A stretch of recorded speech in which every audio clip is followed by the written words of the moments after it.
예, 이학영의 뉴욕 앤 서울 MTN 이학영 전문위원과 함께 뉴욕 증시 연휴 동안의 변화들을 짚어보겠습니다. 위원님 어서 오십시오. 할 얘기가 많습니다. 뉴욕 증시하고요. 사우디 얘기까지 좀 해야 되기 때문에요. 특징 좀 짚어주십시오. 네, 맞습니다. 뉴욕 주시장이 저희가 쉬는 동안도 계속 꾸준하게 상승세를 일단 유지를 했고요. 특히 다우지수는 지난주 닷새를 포함해서 그전 주까지 해서요. 8일 연속 상승하는 기염을 토했습니다. 8일 연속 상승하는 것이 아무것도 아닌 것 같지만 미국 다우지수 기준으로 보면 1년 만에 있는 일이기 때문에 그만큼 시장이 지금 나름 상승세를 이어가고 있습니다. 다만 지난 주말에는요. S&P 500과 나스닥은 소폭 밀리는 정도였지만 그렇다고 시세의 어떤 상황 자체가 끝난 건 아닙니다. 이렇게 상승세가 저희가 쉬는 동안도 일단 유지된 것은 미국과 중국의 양쪽 모두 무역 전쟁과 관련해서 순화된 표현 그리고 분위기를 좀 좋게 하는 내용들이 계속 나온 거죠. 트럼프 대통령은 미국과 중국 간의 최종 협상이 타결되면 좋겠으나 그 전에라도 잠정적 합의도 가능하다는 상당히 유화적 표현했고요. 특히 다음 달 1일부터 부과될 예정인 소위 2,500억 달러 상품에 25에서 30%로 인상하는 게 있습니다. 그런데 그거를 한 2주 정도 연기하겠다. 그 이유가 좀 그러는데요. 예. 이유가 중국의 공산당이 생긴 지 70주년 이런가 10월 1일이어서 그러다 보니 그거를 선의의 표현으로 이렇게 했다는 것인데요. 사실 그런 실제로 선의의 표현도 있겠으나 그보다는 9월 중에 있을 차관급 회담에서 실무회담을 한다고 알려져 있는데 양쪽에서요. 그거의 이후에 반응을 보고 하지 않겠느냐라는 시각을 저는 좀 하고 있고 일부에서도 그런 시각이 있습니다. 한편 중국도 마찬가지입니다. 미국에서 수입하는 대두 이런 것들에 대해서 일단 관세를 유예하는 것을 연장하겠다. 이런 것들이 나면서 서로 일단 분위기는 좋게 가고 있다라고 보셔야 되겠고요. 지표 보면 경제 지표 중에선 지난 목요일 날 금요일 날 의미 있는 것이 두 개가 있었습니다. 첫 번째는 소비자 신뢰 지수인데요. 예상보다 좀 좋게 나왔습니다. 전망은 89.9 정도로 예상했었는데요. 9월 달이요. 예상치가 지금 90.9에서 92까지 나왔기 때문에 예상보다 좀 좋게 나왔다는 것 자체. 또 하나 이제 소매 판매인데요. 소매 판매는 기존에 전월 대비 0.2% 증가가 예상됐었는데요. 0.4%가 늘어났습니다. 이런 것들이 미국의 소매 판매, 소비가 살아있다는 것을 보여주겠고요. 한편 지난주 내내 주시장이 좋아지면서 상대적으로 금 가격은 모처럼이다. 거의 한 달 반 만인가요? 1,500달러 이하까지 내려갔는데요.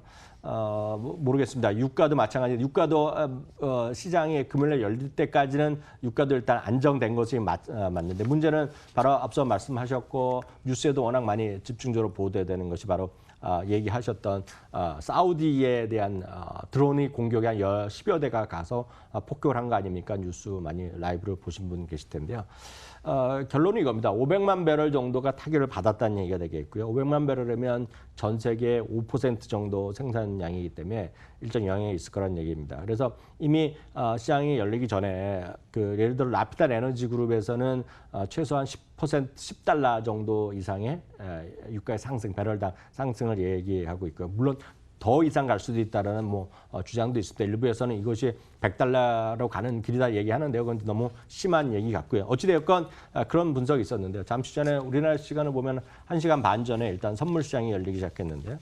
선물은 시작과 동시에 한때는 거의 한 18%, 19%까지 올라갔다가 지금 이 시각에는 브렌트유 그리고 텍사스 중준을 기준 모두 한 11에서 12% 정도 올라가고 있고요. 저 지금 오른쪽에 박스 친 것이 바로 실시간으로 급등한 것으로 보여집니다. 그렇지만 이거는 이제 선물 시장이 되겠으니까 일단 본 시장이 열리고 나서 어떤 움직임을 보일지 모르겠으나 일단 시장 자체를 보면 10에서 12% 정도 지금 올라가고 있다라고 이해하시면 되겠네요. 네, 이번 주 이제 FOMC와 함께 유가 향방도 단기적으로 체크해야 될 주요 변수 가운데 하나입니다.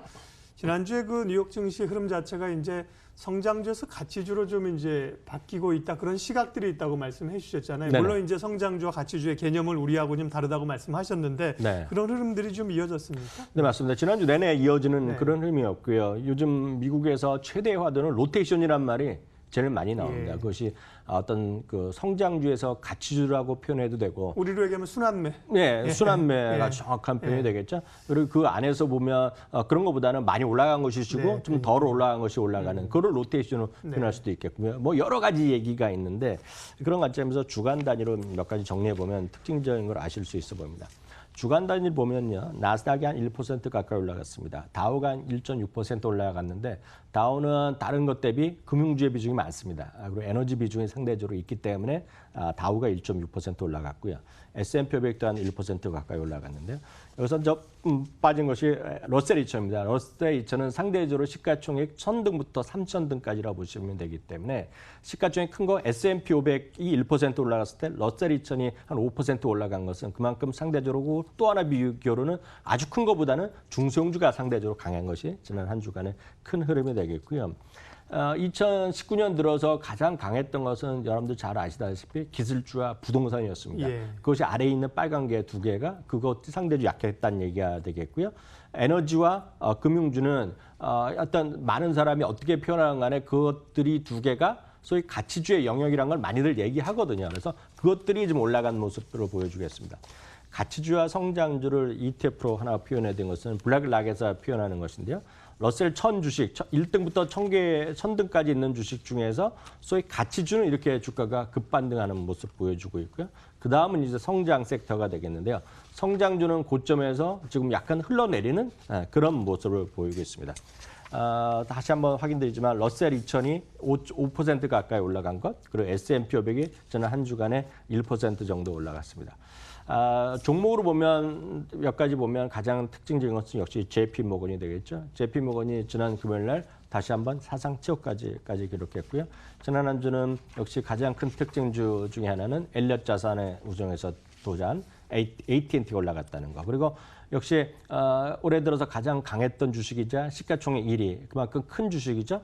예, 주가 많이 올라갔고 가장 큰 주식이 쉬었다는 겁니다. 마이크로소프트가 지난주에 조정을 보인 것이 특징이 되겠습니다. 예, 이번 한 주 글로벌 증시, 뉴욕 증시에서 가장 어쨌든 주목하고 있는 것은 FOMC 회의 아니겠습니까? 네. 관전 포인트 좀 미리 알려주세요. 네, 맞습니다. 17일과 18일입니다. 미국 시간은 화요일, 수요일이니까요. 우리 시각으로 보면 목요일 새벽 한 3시 정도, 그리고 3시 반에 3시에 금리 결정이 나고 3시 반부터 이제 파월 의장의 기자들과의 질의응답이 나온다고 보시면 되겠습니다. 여러 가지 얘기가 있고 트럼프 대통령은 1%포인트까지 인하이다. 100bp를 얘기하고 있고요. 제로 금리나 떠나서 마이너스 금리까지 가야지 미국의 재무 상태가 국채 문제가 해결된다는 얘기까지 하고 있는데요. 어찌되었건 시장은 0.25%포인트.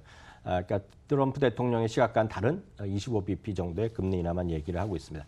그것을 보여주는 그림이 이건데요. 페드워치에서 나오는 거 80% 정도는 25%, 그러니까 25bp나 그리고 20%는 이번에 금리 인하가 없을 것이라는 얘기까지 하고 있지만 전체적으로 보면 소폭의 금리 인하를 얘기하고 있습니다.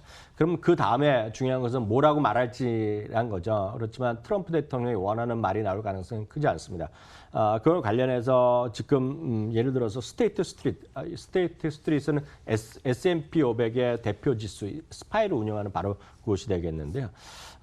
연준은 직접적으로 금리 인하를 강력히 시사하는 추가적인 인하를 강력히 시사하는 발언은 하지 않을 거라는 얘기를 하고 있고요. 뭐 일반적인 전망이기도 합니다. 다만 기존의 입장, 즉 경제 성장, 경제 확장을 꾸준히 이어가기 위한 적절한 조치를 지속한다. 이것은 제롬 파월 의장의 거의 똑같은 소리입니다. 그래서 이번에도 그 정도 나오지 않을까 보고 있기 때문에 시장의 어떤 기대감 정도, 그리고 트럼프 대통령은 아마 바로 비판하는 트윗이 나오지 않겠냐는 시각이 많이 있습니다. 시장의 영향 뚜껑 열려봐야 되겠고요. 그 밖에 관심 있는 지표 정도는 9월 17일 같은 날에는 산업생산 정도가 관심이 있겠고요. 한 2주일 동안 연방은행 총재들이 발언이 없었습니다. 그 말을 하지 못한 기간인데 아마 이번 주 주말에 다시 댈러스 연방은행 총재와 보스턴 연방은행 총재가 발언이 있기 때문에 물론 제롬 파월 의장도 얘기했지만 두 분의 입을 통해서 연준의 시각을 우리가 간접적이나마 이해할 수 있는 그런 자리가 될 것으로 이해되고 있습니다. 이항영의 뉴욕엔 서울 연휴 동안의 글로벌 증시, 뉴욕 증시 움직임 정리해봤습니다. 이항영 전문위원 함께했습니다. 고맙습니다.